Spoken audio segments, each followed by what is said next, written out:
Welcome to Vault 33, a podcast for Amazon Prime's Fallout.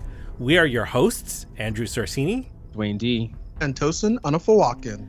We just watched the 6th episode of Fallout entitled The Trap. We assume you have as well. Total spoilers ahead. Let's dive into the aftertalk. Before we do, you can follow us on Twitter at Fallout Vault 33. Add us on iTunes, Spotify, and other streaming services.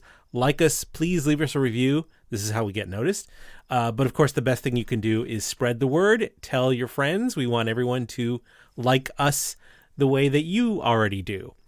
Okay, this episode was written by Carrie Dornetto and directed by Frederick E. Otoy. Now, between the three of us here speaking on this podcast, we actually have had a lot of previous experience with this director, Frederick E. Otoy.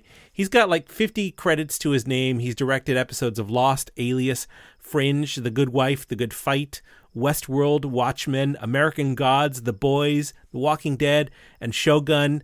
Some of which, that stuff that we've actually covered in previous podcasts. This guy is like a heavy hitter. He's like probably the biggest, as big a name as it gets in the field of directing for television and prestige television. Prestige television, yes. And I think you'll see as we get into this episode that it's very clear why they chose this guy for this particular episode.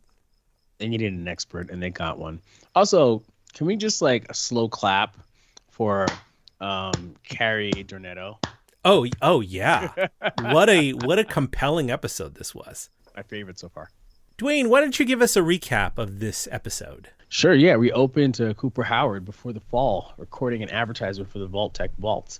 He does a small tour of Vault 4 and then talks to a family who decided to live in the vault for 5 years to test it out. At the wrap party after the commercial shoot, we learn that Cooper is extremely uncomfortable around Vault-Tec personnel. We also learned from a newspaper headline that in the Fallout universe, the U.S. and an enemy named the Reds were engaged in a hot war rather than our Cold War. Through overheard conversation in the audience, us is made to understand that the Vault-Tec Corporation is only too happy to interfere with any government plans to stop the war with their lobbying efforts, so long as it helps their bottom line. A day or so after the wrap party is over, Cooper and Barb are relaxing in the hot tub when Barb reveals that she's not a fan of many Vault-Tec personnel. Cooper tells Barb that he wants a farm up in Bakersfield to leave his city life, and Barb bristles at the idea. Regardless of her work problems, she's focused on her career at Vault-Tec, where she can use her position to secure the family a spot at one of the better vaults. Cooper meets up with his friend Charles, who's gone to a so-called communist meeting. Charles lays out the idea that Vault-Tec has an incentive to end the world so it can sell more reservations inside of its vaults. Cooper and Barb argue about life in the vaults, and Cooper then attends the communist meeting at the Hollywood Forever, where he meets a young Moldaver. Back in the future, Cooper the Ghoul is found in the Super Duper Mart where we last saw him. Remember, he was watching an old Cooper Howard movie and gorging on those medicine vials. But anyway, he's caught by a group calling themselves the Sheriffs. They arrest him for destroying a legitimate business and take him to the government building, where he meets Sorrel Booker, who's calling himself the president. Cooper kills the sheriff and his deputy right in front of the president. Lucy and Maximus learn that they're in Vault 4. Maximus's wound is cared for, and the two are put in quarantine. Once out of quarantine, they're allowed to mix with some of the other denizens of Vault 4, including the overseer Benjamin, who's a Cyclops. This is the very same vault that Cooper toured in his advertisement 200 years earlier. When seeking sex from Maximus, Lucy discovers that the people of the Brotherhood of Steel are celibate, or at least that's what they say when they don't want to have sex. Unbeknownst to the friends, they're being quarantined in an area marked for test subjects, and Titus, or Maximus, remains uneasy. Lucy's shunned when she asks why level 12 is off limits, and Maximus is focused on leaving, but is tempted by the creature comforts of the suite that the Vault leadership gives him, while Lucy learns what she can about the history of the New California Republic, and attends a very interesting surface dweller ritual. After the ritual, we learn that Moldaver is venerated by the surface dwellers as the Flame Mother, and that leaves Lucy agitated. She finds her way to the forbidden area in the vault, level 12. Lucy finds all sorts of abominations, like a dead gulper specimen and a video of a woman giving birth in a tank to baby gulpers who then eat her alive. Lucy also finds some people in cryogenic tanks before a worker, Dr. Edmondson, a man with a nose growing out of his forehead, comes to check in on his frozen people. Lucy hides, but when he suspects that someone else is inside the vault, it triggers an alarm, and Lucy is caught by the Vault 4 dwellers who respond. And that's the end of the episode. So, that's a high-level view, but there's a lot going on here, Andy. All right, let's go around the table here, and I'll start with you, Tosin. What did you think about this episode? I thought it was pretty good. I thought it helped kind of unravel more the mystery of the story of some of the things that took place. It brought up a lot of the collisions that we've discussed about when it comes to like big picture, and I thought it was a solid episode. I wasn't necessarily expecting the end of the episode, but I think it really sets it up for the last couple episodes, right? I think there's only 2 more in this season. Only 2 more after this. So very interested to see what direction they decide to go here. Dwayne, how about yourself? What was your general thoughts about this episode? I loved it. I thought that episode 4 was great. I mean, episode 1 was excellent. Pilots are difficult, and it was good. Episode 4 was great, but this one, Tosin said it unraveled some more of the mystery, and I think he's absolutely right. But I think it's important to be able to sort of like show that the plot is thicker than a woman going to save her father. And this episode did that masterfully, right? We understand more people's motivations, and we don't understand some other things, right? So there's more to unravel here. There was a lot of like mystery boxy kind of stuff, right? And we'll get into that, like, who's pulling the strings, who's making the rules, what's the difference between these vaults and all this, what's going on with like level 12 and yada, yada, yada. So there's like these new mysteries have come up, and that's fine. But at the same time, we begin to sort of see, we were talking about how Lucy needs to understand what the outside world is like. But in this episode, she has to understand what the inside world is like. She has to understand like what vaults may be really about that she didn't know. And that to me was just as important as all the wonderful stuff that was going on in the past with the Howard family. So yeah, I love this episode. It was great. So what about you, Andy? Yeah, honestly, like this is probably my favorite episode that we've seen so far. Same here, yes. As much as I love the pilot and I've loved some of the other episodes, this episode to me feels like the culmination of a number of things. So we've got, like, in a lot of episodes, you'll have like this this excellent laying of pipe, as I say, this layout of plot mechanics, and you're watching the narrative roll along. And in other episodes, you have this this deep dive into the subtext of the storyline and the world building. But this episode felt like it was like the best of both worlds. It was so dense with plot and also so rich with subtext and sort of big picture narrative that it was just like, it was like a feast. Like when I was taking notes for this episode, I was, I put down like 3 pages of notes. I was stopping every like 30 seconds to write something significant down. So it was really a satisfying episode for me. It was satisfying, but at the same time, while I agree with you, like figuratively, like it did lay some pipe, I feel like literally Maximus refused to lay pipe. So there's that. Well, he didn't want that thing to happen, Yeah, that pimple thing. Okay, let's talk about our salient points before we get into this. Another one of my standard boilerplate about this. All the episodes on Amazon Prime are currently available, but we're only going to be discussing 106, The Trap, and episodes prior to this one. We won't discuss any plot points ahead of this episode, or if we do, it's only going to be from our speculation, not from having watched ahead, because I have not watched ahead of this episode. So I do think that whenever there's the term the trap, I feel like we're at a point in history now where we just need to use the neologism Akbar. Like whenever there's anything that's like a trap, I'm watching X-Men 97 and like Scott's like, oh, we don't trust him, let's go to where he says we should go. I'm like, Akbar. It's a trap. And in this case, it's like Vault 4 Akbar. Yeah, I mean, it's right there in the title, right? The trap. Yeah, they should have just called the episode Akbar. We would have been like, okay, cool. Also, you have to forgive me, it's late spring and the cricket in my studio here is on fire, so you're going to be hearing the cricket here in the background. It is like the oldest cricket in the face of all cricketdom. It's like I should start charging it rent, really. Okay, so there's some really fascinating things in this episode that I noted, both plot wise and then like big picture wise, but we'll go with the plot specific stuff first.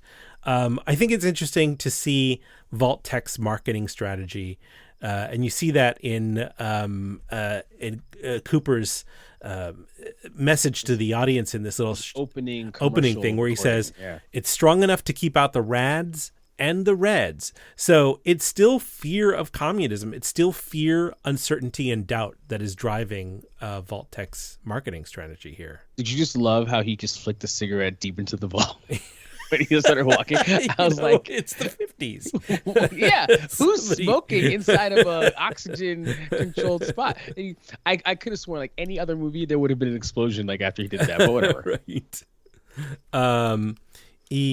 I thought it was interesting that they noted that during the promotional film that the test scientists specialize in the effects of radiation on human DNA, and that got me thinking, well, that is clearly foreshadowing. And as we've seen in the rest of the episode, that I believe that's coming to pass. I don't know definitively, but I have a feeling. Yeah, you know what's interesting to me? DNA, that's like Watson and Crick 1940s. Yeah. And we're kind of in the 1950s. So the fact that they're so advanced in their understanding of DNA just 10 years in is actually pretty interesting. Like it just feels so much more like a comic book to me. Because when you watch a comic book, it can take place today, but they have technology that we totally don't have. Yeah.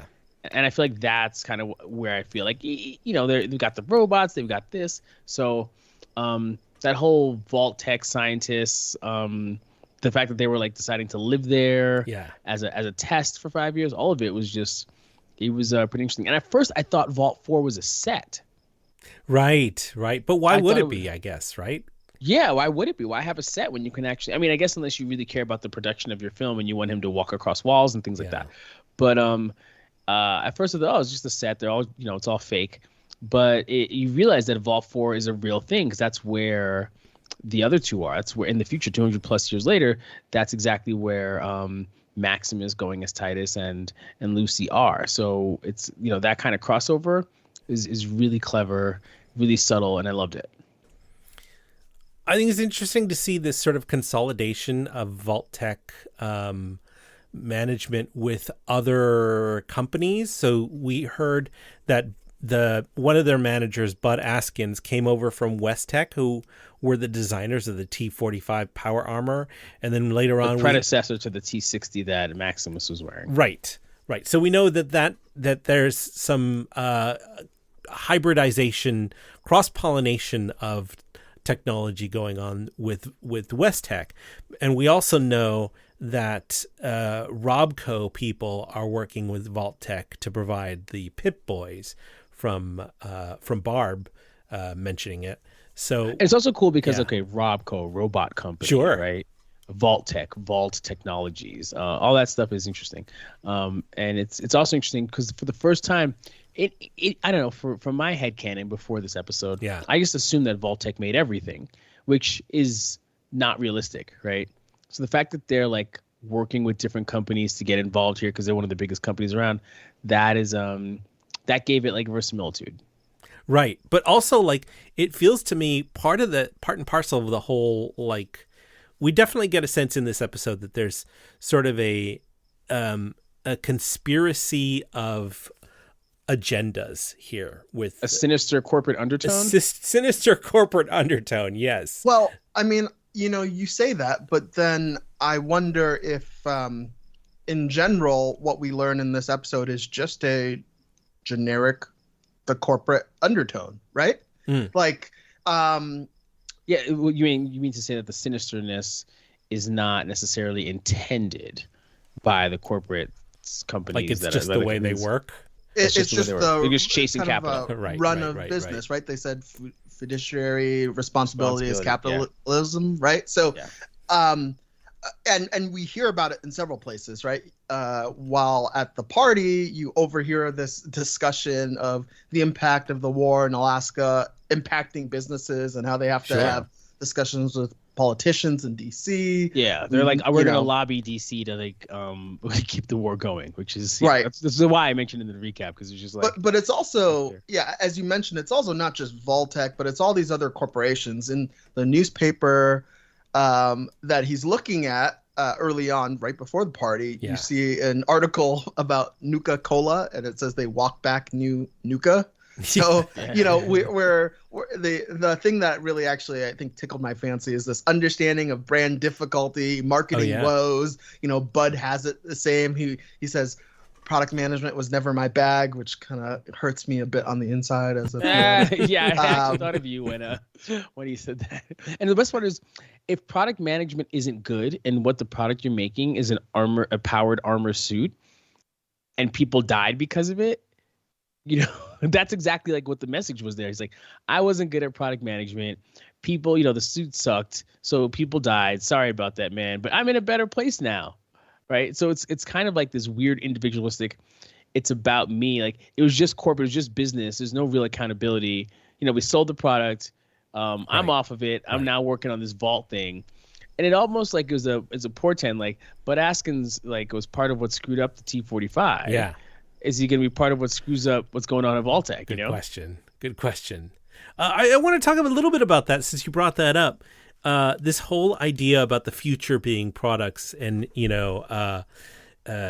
Cooper's actor friend Charles, pointing that out.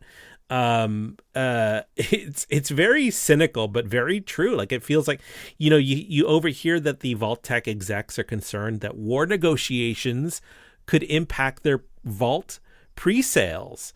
And Charles talks about the trend in Hollywood towards radicalism, which is really like a label for liberalism and not the scaremongering that Vault-Tec is trying to sell.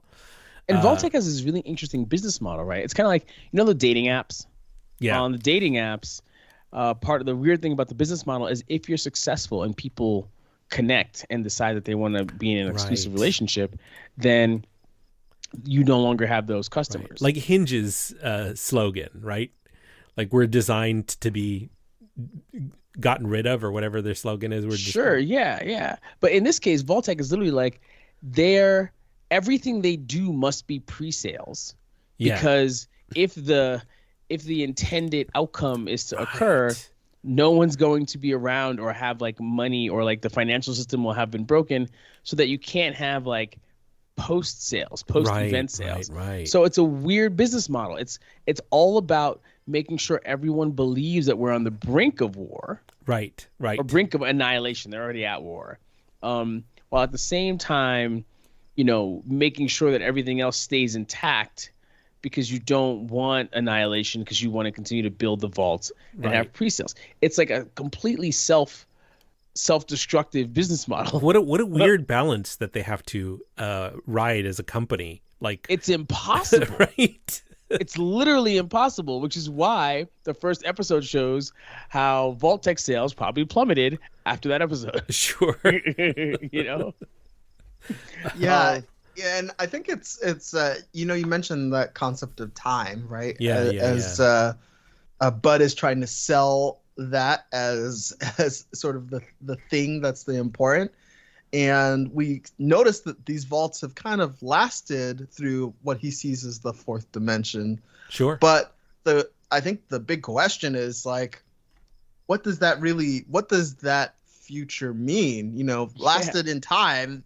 Are we seeing, on one hand, those who last in time potentially become like cults, or, we also have like all these other people who believe in all these conspiracy theories on the other side who are also a bit cultish too.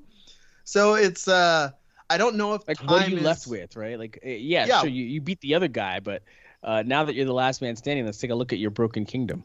is it actually value add being time? So it's Exactly. really interesting because you have that dimension of time, but then it's also crossed with this concept that future of humanity is also management. So management over time is like, in quite a lot of the things that we see in this day and age, you see these concerns of upper management and concerns of people being a little out of touch with the other folks, or concerns with decisions. Dogs aren't allowed. Like, who's in charge, right? And so to be fair, yeah, go ahead.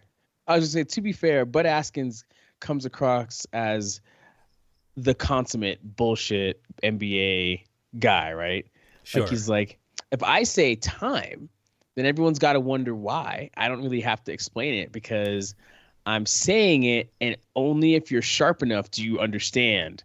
And if I have to explain it, like, there's kind of this thing where, like, the people who need that explained are going to be too embarrassed to ask for it to be explained. Right. So he gets to bullshit. Sure. And people are going to be like, oh, yeah, that Bud, he really knows what's going on. And, like, that's how he gets through his day, which is why actually delivering product management is something he failed at, because he's not actually good. Right. Yeah, he's just a storyteller. He's Exactly. Well, but some of it could come across as cocktail chatter, but I wanted to interrogate some of that too, and I was saving this for the big picture, but since you brought it up, let me talk about it now. So I think from the sense that I get from this is that Vault-Tec management is in this for the very long game of corporate dominance, and I'm talking about dynasties like China. So when Bud Askins, like Chinese emperor dynasties, okay. So when Bud Askins was talking about the future of humanity comes down to management, I think Vault-Tec isn't in the game to preserve humanity. They're in it to manage what's left of humanity after it collapses, which is incredibly so Westworldy, cynical and nihilistic viewpoint, but I think that's their game. Yeah, I mean, that's very Westworldy. It's also strange because, we're talking about all these corporate governance terms like fiduciary responsibility. Right. It's important to remember that in the U.S., at least, a corporation is deemed a person, so like a legal entity with rights. Right. And so those persons tend to be immortal, right, until the business dies. And Vault-Tec's like, we're going to be the last business because because we're going to be everything. Yes, left. Exactly. And so it's this interesting last man standing mentality. But like, again, what are you standing over? Standing over the ruin of humanity. And also, if we're going to play with big picture, the idea that they, it could very well have been that Vault-Tec was behind the new California Republic and the development that got blown up, right? Indeed. Right? Because on some level, they're like, okay, we're going to try multiple times to control everything. And, okay, so we're going to try it with this one. And, maybe the reason why Moldaver is known as like, Queen of Fire or whatever the term is because she saw that shit happening and she shut it down, I wouldn't be surprised if she was behind the destruction of Shady Pines or whatever. But it's very, especially because she seems to be immortal herself. Yeah. So it's very interesting that the whole Vault-Tec explanation. And of course, if management is the future, then Barb wants to be she wants her family to be part of that management. Sure. She doesn't want to be managed. She wants to be part of that management. Right. So she's a strong-willed character. In, kind of a sort of aside, so it's called Shady Pines. Isn't in Back to the Future? Is it yes, Twin Pines? Yeah. Twin Pines. Twin Pines. Yeah. Then it becomes Lone Pine. Right. Yeah. Huh. That's funny. Yeah, but Shady Pines also sounds like a retirement community. It sounds like a planned community for sure. A planned community, a retirement community, especially a retirement community. So it's definitely one of those things that's super generic, which is why when it's destroyed, people are like, it just seems like kind of real that this could have been a place and that it was wiped out. It feels like it would have been in Irvine.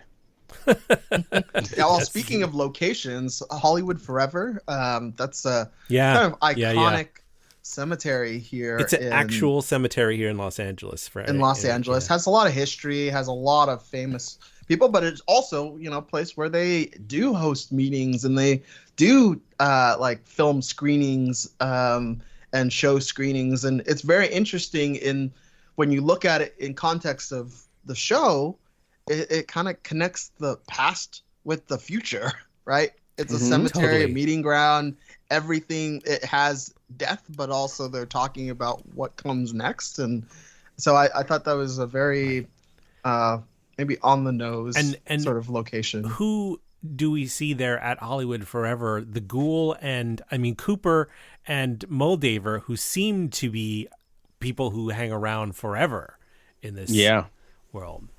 Yeah, it's true. It's true. Cemeteries have always been a place that people gather. They gather to remember. They gather to do other things. In New York, our biggest cemetery in Brooklyn used to be a place where people gathered for picnics on Sundays. It was because of that experience that Olmsted and Holmes, who designed the cemetery, eventually decided to make Central Park. Oh. Like you could have all the hanging out without the dead people around. I did not know that. Yeah. So it's one of those things where you could see why Hollywood Forever is what it is. Yeah. But it was also interesting to see that the meeting there, right? Them getting there, them talking, all that stuff.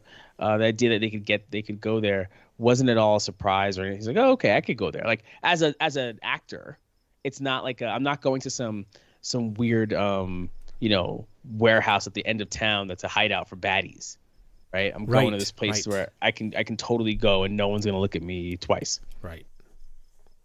I thought it was interesting for Maximus to be quick to recognize the cult dynamic of the Vault Dwellers. Like he clocks it as soon as they're down there for the first time. And, I think what he's responding to is something that Lucy takes for granted because she grew up in that dynamic, but also he's like the first one to have the realization that these Vaulties live in like complete creature comfort, and which is a far cry from his life with the Brotherhood. So he's like, because the Brotherhood is the thing that like he credits them with saving him, and he gets 3 hot meals as long as he does what they say. Yeah. And so now he's like, I got, this looks really good. Right. 3 hot meals is nothing compared to what I got getting now. Bullets taken out of your teeth, taken out of your arm, and getting antibiotics. So it's kind of funny to see him sort of like fall into these creature comforts so easily. Yeah, I think he still has the internal debate, though, on what it means to be a knight and if he truly is one. Mm-hmm. Yeah, because you can see it in the way he says it, or in the way he thinks about the vows that he has, or even the way that he looks at his suit. Anytime a question around his knighthood comes and what it represents. Right. And while on the other hand, Lucy is very strong in her convictions around what a vault dweller is or was until now. So I think this episode kind of touched upon a bit of that, which was very interesting to see. I know we'll talk a bit about that in the big picture.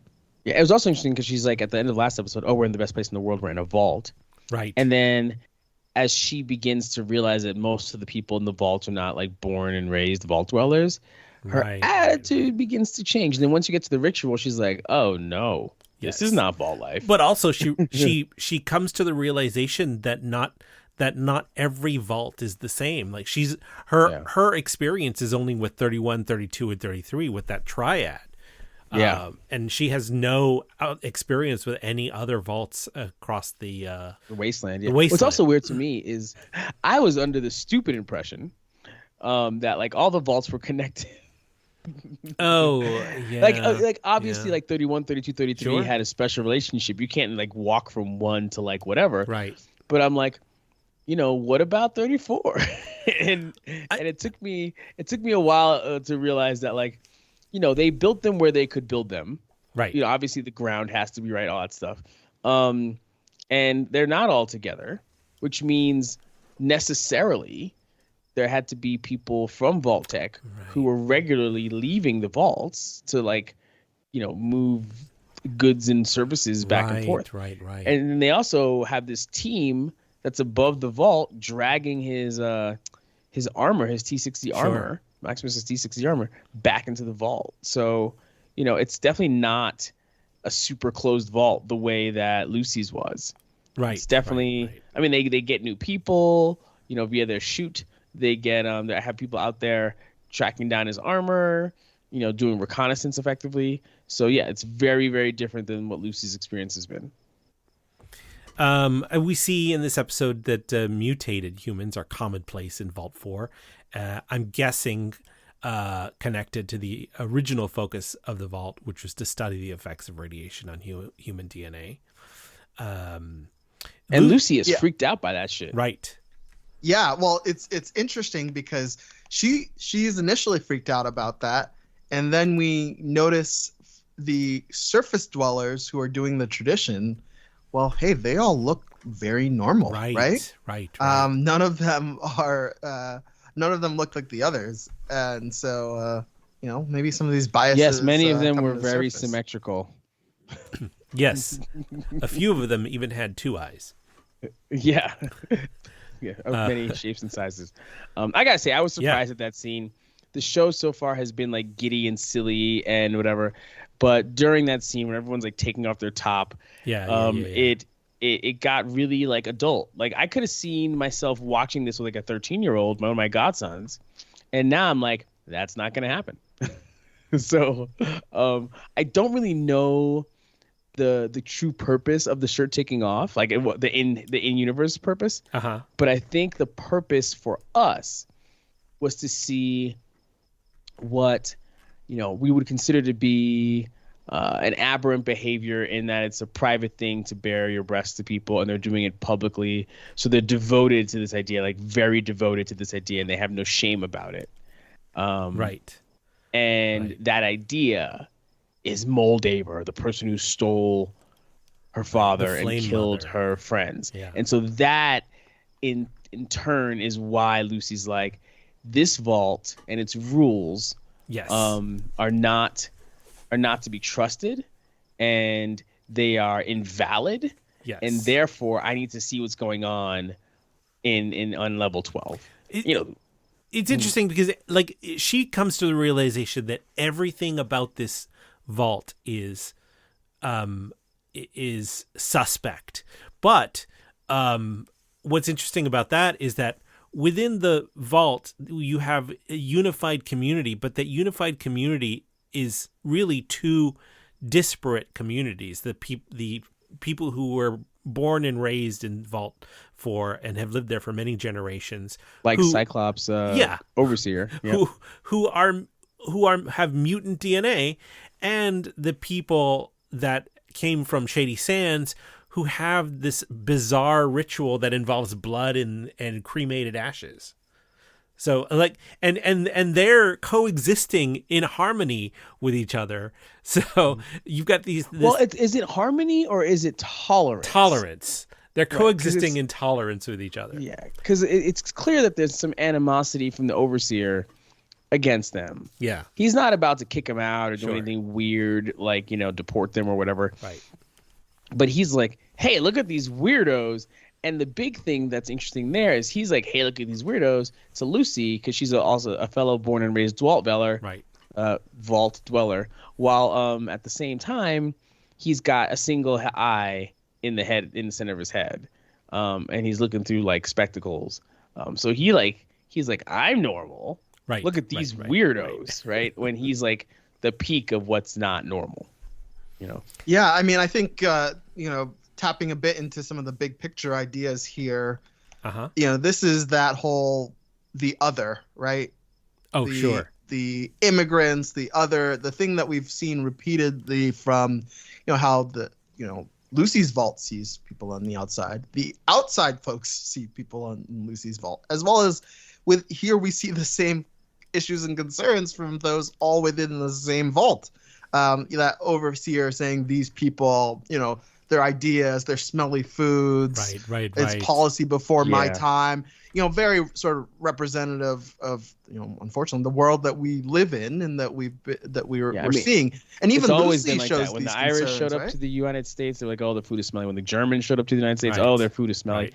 Everyone always thinks everybody else's food is smelly and weird when they first show up, and now we eat like Wiener Schnitzel and Right, totally. and cabbage and But corned beef. On St. Patrick's Day. ultimately, it's this lack of respect and trust for what you consider the other, right? Yes. And Yes. so Surface dwellers are given a derogatory name, surfies.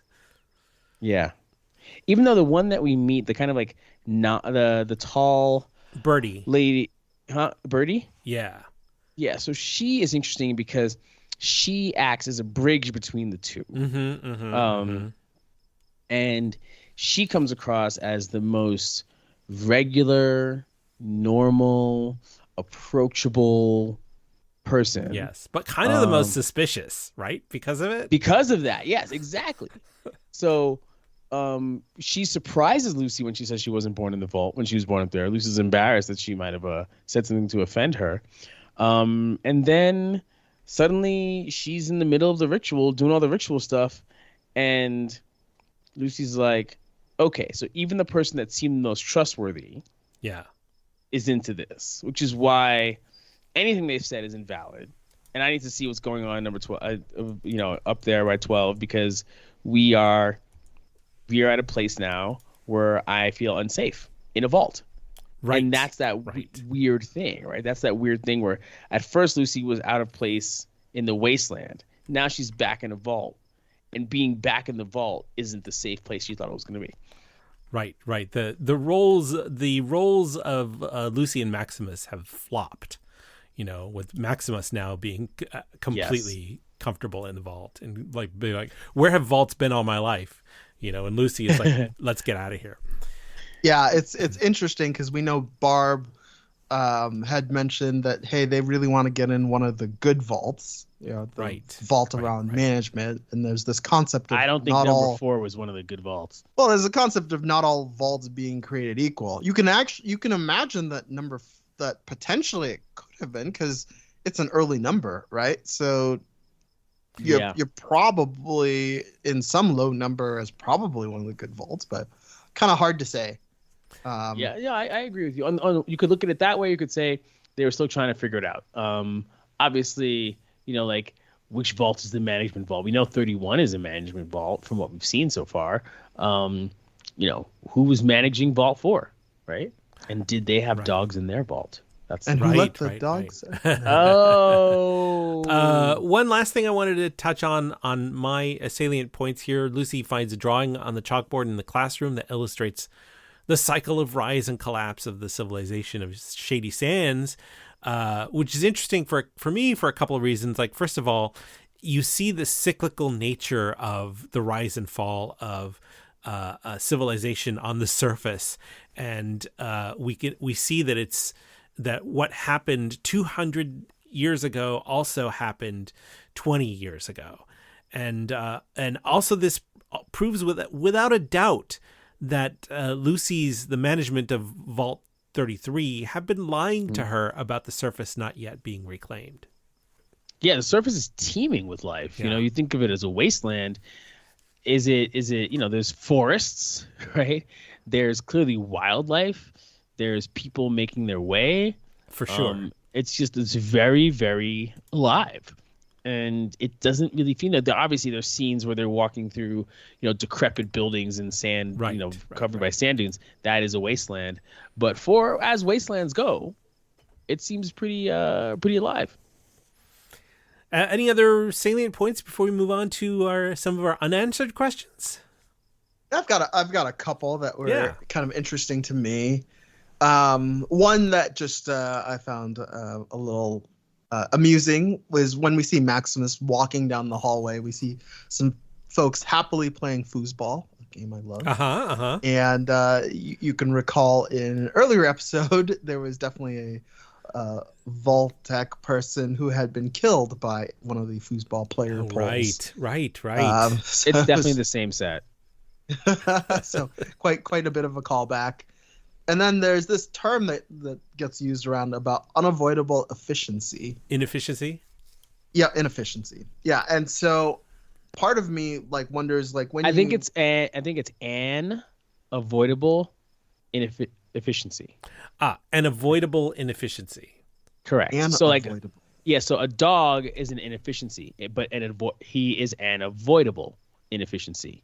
So you wouldn't want to add an inefficiency in. If you can avoid the inefficiency, you wouldn't add it. So because dogs eat meat, they are considered an efficiency that is avoidable or an avoidable inefficiency. It was a very technical term. Yeah. Well, I wonder how it sort of reflects some of the debates that we're having around AI nowadays, and just the growth that we've seen of technology over the years. Well, so humans eat meat, so for AI we are an avoidable inefficiency. Yikes. That's a scary thought. Save me room in a vault, one of the vaults. 204. One of the good vaults.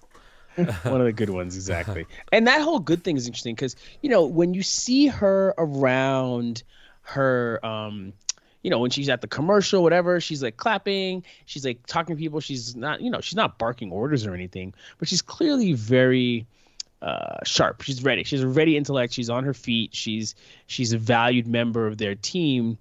But in the vulnerability of just her hanging out with her husband, she's like, man, we need this because when the shit hits the fan, we need to be in one of the good ones. Yeah. Which just, what is that supposed to mean, he says? And that's because, there are bad ones. Right. Right? Even though, for instance, Vault 4, a scientific community is going to be leading this one. It just shows that there's many different ways of doing it. So what she thinks of as a good one may not actually be a good one. It's just... Well, so for instance, the guy in Vault 4 was like, we believe a community run by scientists is the best possible solution for the coming age, right? And so clearly Vault 4 has problems, so he was wrong.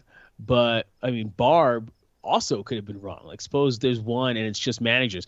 Can you imagine a company where everybody's a manager and no one's a doer? Just a chaotic mess. Exactly, because everyone's telling people what to do, and everyone's doing what Toasting just said about Bud Atkins. They're telling their stories, but no one's actually getting anything done. And so, what she thinks might be a great vault may just not be a great vault. We'll have to wait and see. Oh yeah, one thing that's really funny is that there's just no locks in these vaults, right? Yeah. So even when you're in Vault 33, people just walk up to your door, they hit a button and the door opens. Right. They knock because they're courteous, but for whatever reason they were like, oh, we want to make sure that people can go to and fro. But when Lucy wants to leave the vault in the first episode, it's not like there's a huge code or anything. It's just it's a gatekeeper guy with a key. Right. The gatekeeper, he basically knows how to open it, but it doesn't seem like he's got the key. Right. But it's not a huge deal. But when it comes to just other stuff, like going to area 12, level 12, that's just a funny thing because you would think that any kind of restriction, they're just going on the honor system, which I guess is kind of vault culture. Right. But, right. On some level, find a way to shut it off. It's just really funny. After 200 years, they haven't engineered a way to be like, you need a card key or something, or your Pip-Boy has to open it. Right. Your Pip-Boy has to open the outside one. Why can't you make your Pip-Boy have permissions, a permission structure to choose what they can open up inside? So. Oh, you didn't realize this is actually in Canada. Oh, okay. Just all in the honor system. That's kind of what I was thinking too when I saw that. When the overseer kept saying, "Don't go into Vault 12 or to level 12," and then when Lucy brings it up again, he's like, I I told you we don't talk about that. Like all of this hitting the Get out of here. hitting the button of like, don't whatever you do, this is the one room that you cannot go into. Why isn't it locked? Why isn't it just restricted to authorized personnel? Yeah, it's true. Although we do learn later that when you hit that button of alarm, everybody shows up. Yeah. All right, let's talk about some of the unanswered questions about this episode. Tosin, you've got some unanswered questions? Yeah, one of the first ones I had is why did the ghoul cover up for Lucy about destroying the business when, for the most part, he took a bunch of the drugs and stuff, but he wasn't the main proponent of destroying the business. So I wonder if we're seeing a little bit of his soft side coming in since she saved him. Maybe. So go ahead. Go ahead, Andy. I was going to say maybe he's protecting his interest in knowing that he still has to go after her. So he doesn't want to clue anybody into the fact that there's somebody else involved. That's a good one, especially because he's like, I gotta chase her down because she's my key to that head because I got a bounty. But another one I thought about, well, two things. One, she did him the solid of like dropping all those vials in front of him. Right. So maybe he's like, all right, I don't need to like expose her. But I think what you're saying is also true. It could be multiple things. Another issue there. But I mean, I guess one counterpoint there is she lied to him that she doesn't know where the head is. And does he know that? Yeah, he doesn't. Like, she didn't clue him in that she can follow the head with her Pip-Boy. That's true.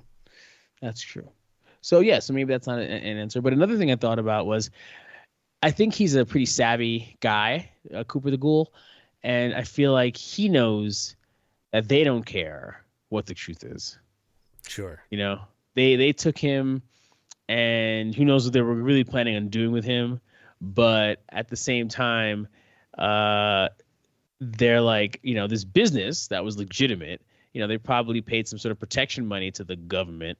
And so now that racket is over. And also, if they have other protection rackets going on, then, they need to show that someone is being held accountable for taking out that business, right? So I feel like he was like, whatever I say doesn't really matter. I just got to find a way to kill these people, Yeah, that's fair. Another question I had, I was trying to understand, but did the ghoul reattach his finger or Lucy's finger as his own? I think he reattached his finger because he kind of like, he cut off Lucy's finger. Then he kind of like, did he keep it? I didn't see him throw it away, but I thought I saw when Lucy bit off his finger that she spit his finger out. Oh, that's true. She did spit his finger out. So it'd be weird if the finger's the circumference of like the it's like not the same. Right. So it's, it'd be weird if he had like a dainty, like small woman's finger on his end, but they can conform them. I'd be interested to see what the if any of our listeners have any thoughts on that, because it is an interesting concept, thinking that he's firing guns with her finger, making those decisions for her. Right, that's true. It's also just kind of like, she's got like a decrepit ghoulish finger, and now he's got like a young a smoothies finger. So it's it's a nice sort of poetic balance there. Sure. I have a question. So when he's talking to the president of the government, Sorrel Booker, Booker implies that the ghoul is still looking for her. So I guess my question is, which her is the her that he thinks he's looking for? His wife or his daughter? Oh yeah, it could be his wife. It could be Moldaver, because when he's out there, he's like, whoa, you got her on the wall. But I do think that I don't know. It could be either one of them. And given part of me says it's got to be his daughter, because by the time the world ends, he's on alimony, right? So she's his ex-wife. Oh, right. Oh, that's a good point. So didn't even think about that. Be part of it. So yeah, I feel like his daughter would be, for me, the logical choice. Yeah. Yeah, at first, I near the end of the episode, I kind of was like, oh, wait, is Moldava actually his wife? Like, did I miss something? Like, Yeah, I don't think so. Yeah, speaking of Moldaver, how has she managed 200 years of life without becoming a ghoul? Like, she looks like, maybe she's had a couple of hard days, Yeah. but she looks completely like herself. That is an 200 plus excellent years later. question. I have a little bit of a theory about that. Oh, And I don't know if I'm right or wrong, but I guess I we'll want you find to out. give me some answers right now. Yeah, what do you think? What's your theory? Okay, so at the end of this episode, we see Lucy stumble across a room that has all of these cryo tubes in it with people frozen in Oh, it. okay. So it's a very possible that Moldaver could have been in one of those cryo tubes. And she escaped. Somehow, yes. Yeah. Well, Or this DNA talk, maybe they cloned her. Maybe yeah. there's multiple Moldavers. Possible. That's the alien resurrection strategy. Sure, yeah. Yeah. And my last unanswered question is, what the hell is going on in that level 12 lab? What the hell are they doing? But I'm sure that we'll find that out probably in the next episode. Yeah, that was janky. That was really something. Also, 12 is an important number, right? So like 12 months of the year, 12 apostles. Oh, sure. So like the fact that it was level 12, there's something to that. So let's keep an eye open for that. Okay. All right. Let's get into some big picture stuff. We mentioned it earlier that Barb Howard wants a spot in one of the good vaults, implying that there's a hierarchy to these vaults that aren't being conveyed to the Vault Tech investors. And that, I think, brings up again a theme that we've talked about before that you brought up prior, Dwayne, the proletariat versus the bourgeoisie.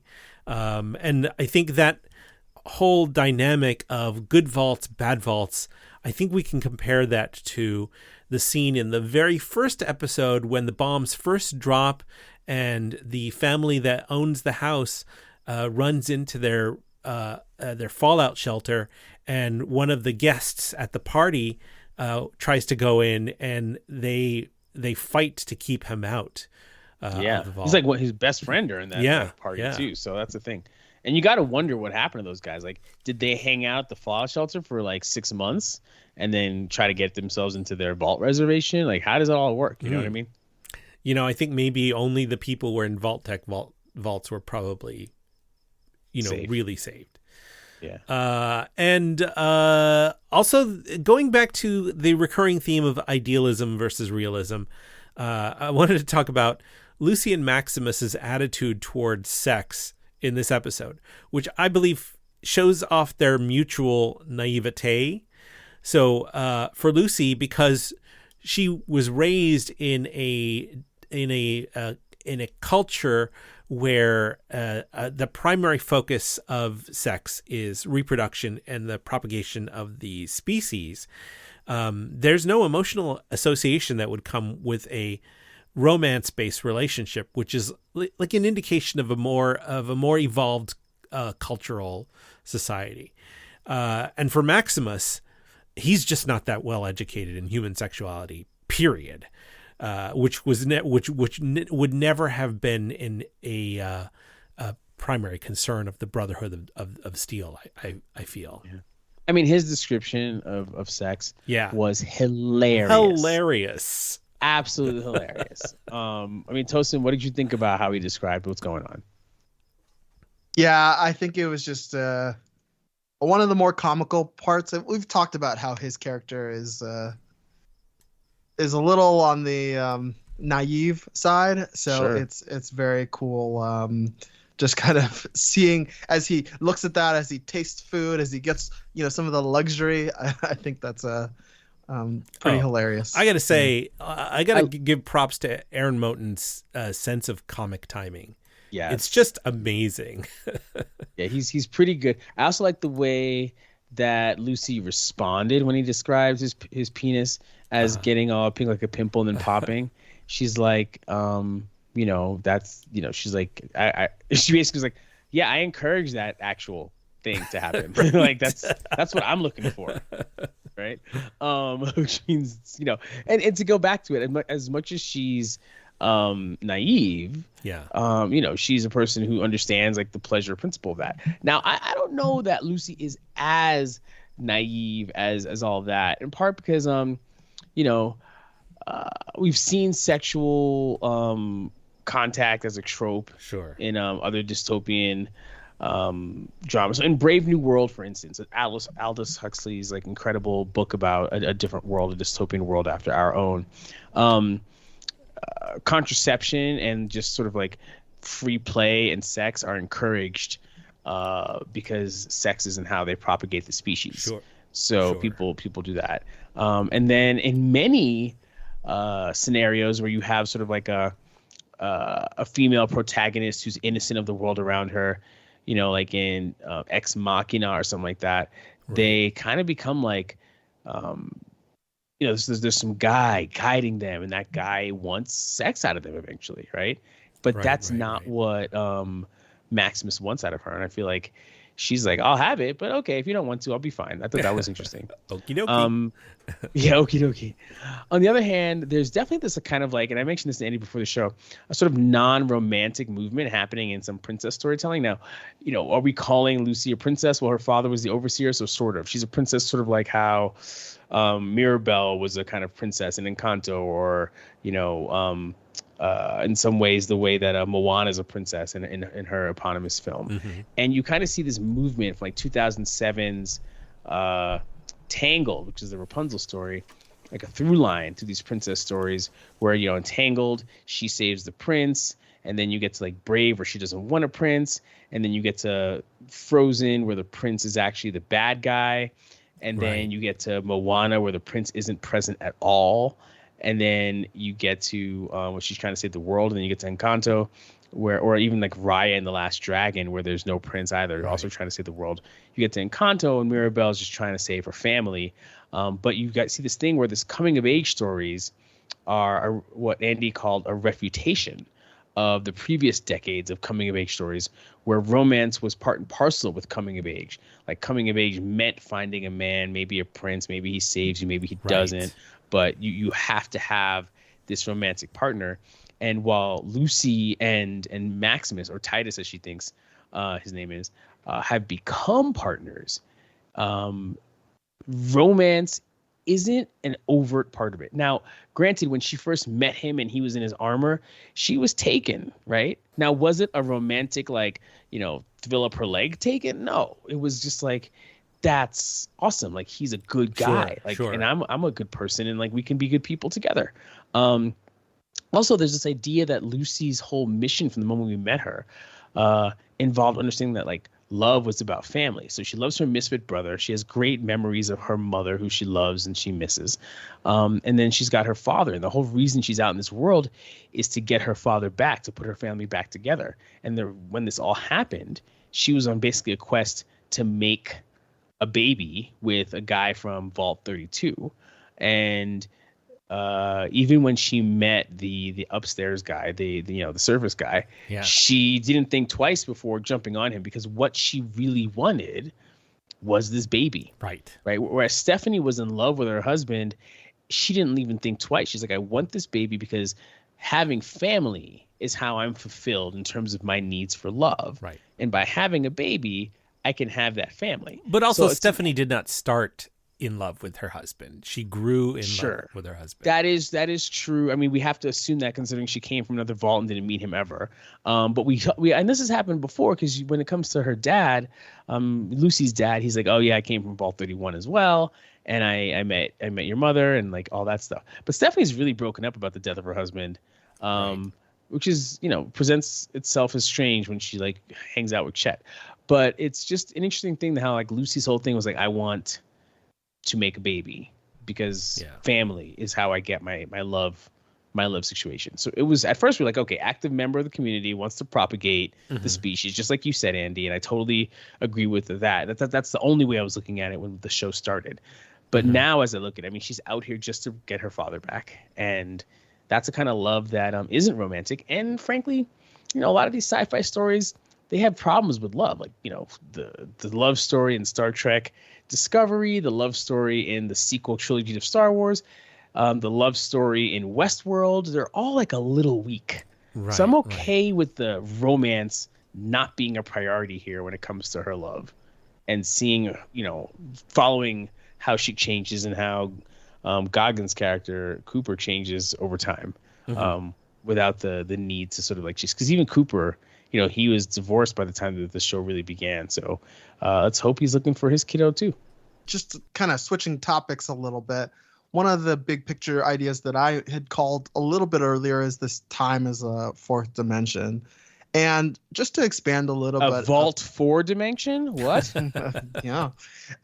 You might, to expand a little bit on it, time might be something you own, but it seems to cause further destruction. And we see that in the depictions of the land. We see that in the depictions of how people interact and the trust and lack of trust that's kind of innate to society. And then we also see that in self, in terms of talk about self. What are we seeing? So for example, from an external perspective, you have the ghoul and characters who have physically changed based off it, but you also do have that internal change too of, if we look at Walter Goggins' earlier character, he's happy. He's thumbs up. He's, there's no ass jerky yet. Yeah. Yeah. And as time changed, he shoots himself. He shoots the idealized depiction of himself that's associated with the vault and has become more of a sort of a skeptic, cold-hearted individual. And give it more time with Lucy, you also see a lot of those changes to her exterior, losing the finger and, becoming all John McClane-ish, to, even further where, she now doesn't trust other people. She is having doubts on, the vault as an establishment. Sure. So, yeah, it just seems time's not that great, honestly. I mean, it's entropy on some level, right? Yeah. That's what happens over That's time. a good point. But I do think the thing about Lucy, especially with Vault 4, is that whereas she runs the risk of losing who she is in the wasteland, when she's in Vault 4, she remembers who she is. And the fact that the Vault 4 dwellers are so aberrant reinforces who she is. She's like, these values are not Vault values because I'm Vault, and this is just out of line. What's going on in 12? It's super out of line, right? And so I feel like she kind of like has to reconcile her newfound wasteland knowledge with her knowledge of what should be going on in a vault, and that is what makes the episode so good. Aside from the sort of corporate beginnings that we see that show us the motivations of how these vaults were made, because I mean it's kind of crazy that these vaults were just made. So like understanding like the capitalistic motivations, like there's money in it. So for sure you can do it. So, but like this whole thing with Lucy's character having to come home sort of, and then she's home, but home isn't home. And that forces her to be who she is. That to me was all fascinating. We have this moment of cults. We talked about cults a little bit. Maximus says this is a cult, same as any. Everyone's smiling. And then Cooper is talking to Charles and he's like, I guess everything's a conspiracy, right? Come on, man. You sound like you're in a cult, right? You're defending a system. And then his friend Charles at the bar is saying, you're defending a system that's ready to set the world on fire. Maybe you're the one in the cult. So this idea of cult as a pejorative is definitely happening. And you kind of have to wonder, is it terrible to be in a cult, like culture, right?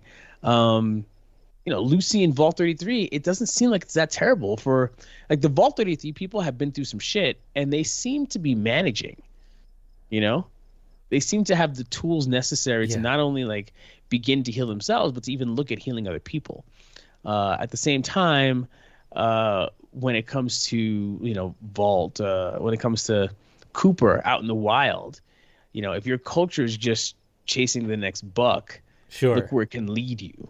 So I feel like there's something to be said about the idea of a cult versus not a cult versus this kind of like individualism and like where it leads you. Is Maximus completely unaware that the Brotherhood of Steel is also a cult of a type? That is a wonderful irony of situation. I wonder if he does it. I wonder he might straight up, no, yeah, I'm part of a cult too. My cult is good. My cult took care of me kind of thing, right? I think he thinks of what he's part of as a religion and an order, right? Because all religions, all of them actually technically started as cults. There had to be a few people in the beginning. Right. The apostles could have been considered a cult by the Romans, by the Israelites, all that stuff. So Maximus, I think he thinks he's legitimate, so he doesn't think of himself as a cult. But yeah, the Brotherhood of Steel is totally a cult. When they were branding you, come on, Vixen anyone? Totally. Yeah, exactly. Nexium. So yeah, I can move on from there. And then also, last thing, Lucy is in a way not unlike Alice in Alice in Wonderland, which if you watched Westworld, there's another Alice in Wonderland tie-in there with the main heroine. She doesn't have blonde hair or anything, but she does wear blue, right? And she has this blue outfit. Instead of blonde, there's a little yellow going on in there.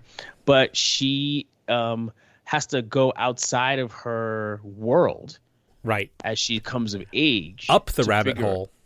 Exactly. She goes up the rabbit hole. She's out in the world. She has to figure out who she is while negotiating this world. And then she goes back down the rabbit hole in this episode into Vault 4. Yeah. It's kind of like she's up in the world and she's very, very tiny, and she goes back down and she's very, very big because she knows everything. Right. So there's a lot of that kind of like Alice's journey in there. Right. Maybe not Alice in Wonderland, maybe Alice in Wasted Land. A little similar to American McGee's Alice, if you ever played that game. Yes, I have. But it's right. So there's a kind of Alice-y thing going on that I'm only seeing now in this episode. So that's the big picture for me. All right, let's talk about some technical aspects where we talk about some of the behind-the-scenes elements we enjoyed in this episode: music, acting, visual effects, etc. I thought that Chris Parnell was the perfect choice for this character of Overseer Benjamin. And I absolutely loved that note of him putting on a pair of glasses to read in order to read through one eye. I thought that was hilarious. This is like, this is a guy who has a legacy of being a cast member of Saturday Night Live. And I think it shows. They picked the right actor for the right character for the right tone. Yeah, it's funny. He reminds me so much of his Archer character, Cyril Figgis. So, yeah, it was good seeing him. I noticed in this episode that when during the party at Cooper's place, he's walking down the stairs and there's a giant poster on the wall from one of his movies, a Western called A Man and His Dog. And I felt that this was a real dead-on reference to A Boy and His Dog, which we discussed in episode 1, which is a 1975 movie about a young man and his telepathic dog who roam in this post-apocalyptic wasteland, and they encounter an underground shelter with a society living in a bizarre caricature of mid-century America. I mean, I feel like this is like the creators of the show winking. It's too much of a coincidence. Too much for of it a coincidence. To be a thing. It would have been nice if 404 had like found a way to stick with her. Right. The dog. Right. Oh yeah, for sure. Where is 404? Do you remember where he is? She is? I don't know. That's a good question. She was with Goggins for a while. Yeah. She was with Cooper the Ghoul. Yeah. And then she actually left with Thaddeus? The Apprentice. She left with the that's Apprentice. right. Wait, which apprentice? Thaddeus. Oh, Thaddeus. Yeah. Okay, gotcha. Yeah. Is he an apprentice or is he a squire? Squire. Thank you. He left yeah, with so, Titus's squire. Thaddeus. Right, because she basically goes where the head goes, which kind of makes sense. If you're the dog. Yeah, that does make sense. Yeah. I thought it was funny in that conversation with Cooper's friend Charlie. He noted that the studio that owns the rights to the Codsworth robot character was then bought by Robco, which was the conglomerate that builds the robot. And I felt like that was a very self-aware commentary about corporations buying up media companies, much like Amazon, who created Fallout, bought MGM and now owns MGM. Right. Exactly. And then, you could totally see, for instance, like, Microsoft had Xbox and then they created Cortana for a while. Right. In their system, right? So it's kind of like we want to bring this to life, so to speak. So it's very sort of like prescient commentary. The president of the government in this episode, that character's name is Sorrel Booker, which I thought, again, was a very sly nod and wink to an homage to an actor called Sorrel Book, who played another corpulent, corrupt town leader named Boss Hogg on a TV show, The Dukes of Hazzard. I used to have Boss Hogg's Cadillac, the Hot Wheels version of it. Yes. It literally said Boss Hogg's Cadillac on the bottom. And yeah. And in this episode, the character Sorrel Booker kind of looks like Boss Hogg, right? He's dressed in that totally, yeah, white suit with a bow tie, and he's kind of, chunky and very corrupt. So I feel like this was like a total lampshade. They're totally winking to us as the audience. Yeah. I got to say that scene was also very reminiscent of Angel Eyes and The Good, the Bad, and the Ugly.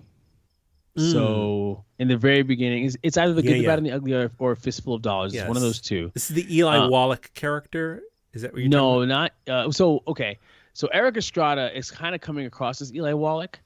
Yeah. Angel Eyes is a sharp-faced guy with blue eyes, dark hair. I know who you're talking about. He's the character that in the beginning he's a bounty hunter or an assassin, a paid assassin, and he walks in and he's like, I gotta go. Carter said I have to do this or whatever, and the guy's like, I got money, I can just pay you, and he's like, no, well, here's the thing, I always see the job through, and then he starts shooting, right. And this episode where like there's the little family farm and the family's there and everyone's like on edge because this one dude's sitting around and then he ends up killing the kid. It's like totally felt like a spaghetti western, and I was like, totally. Wow. They just like shoved that in there, right? They just shoved it in, just like how they shoved Boss Hogg in. Like, okay, yeah. You talked about how this director can really get it done. Damn, dude. Yes, a nice like spaghetti western moment in the middle of this sci-fi miniseries.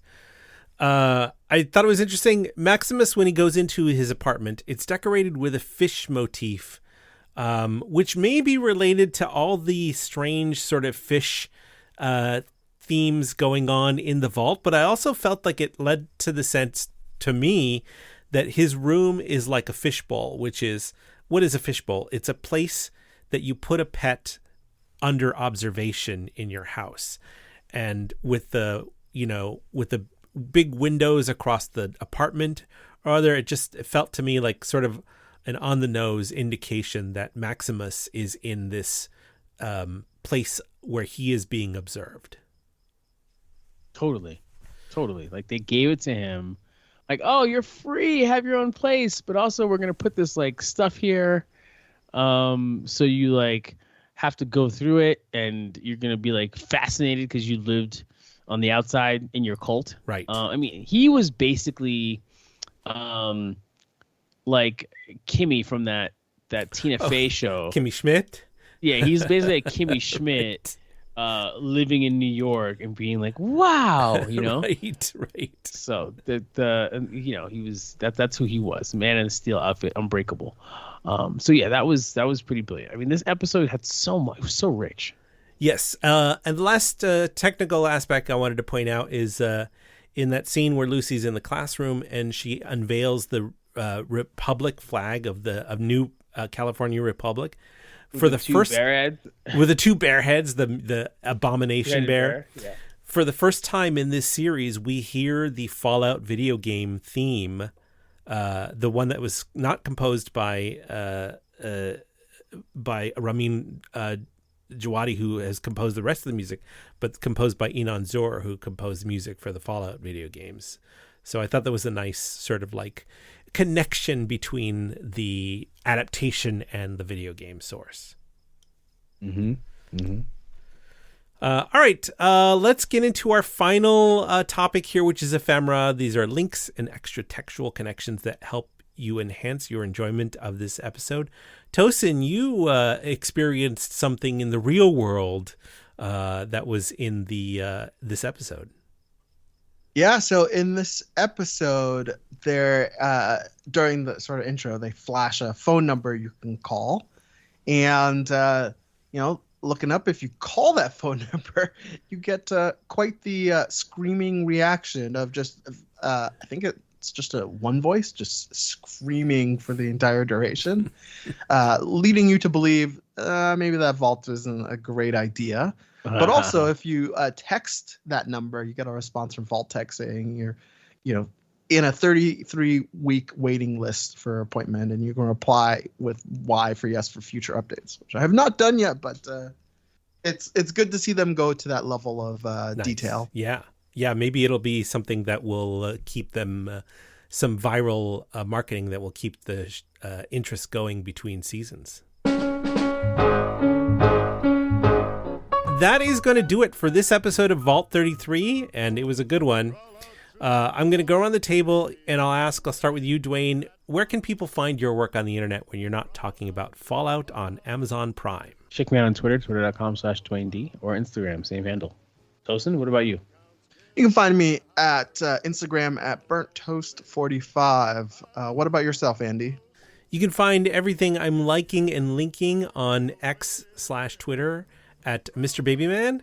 As for the show, our Twitter handle is Fallout Vault 33.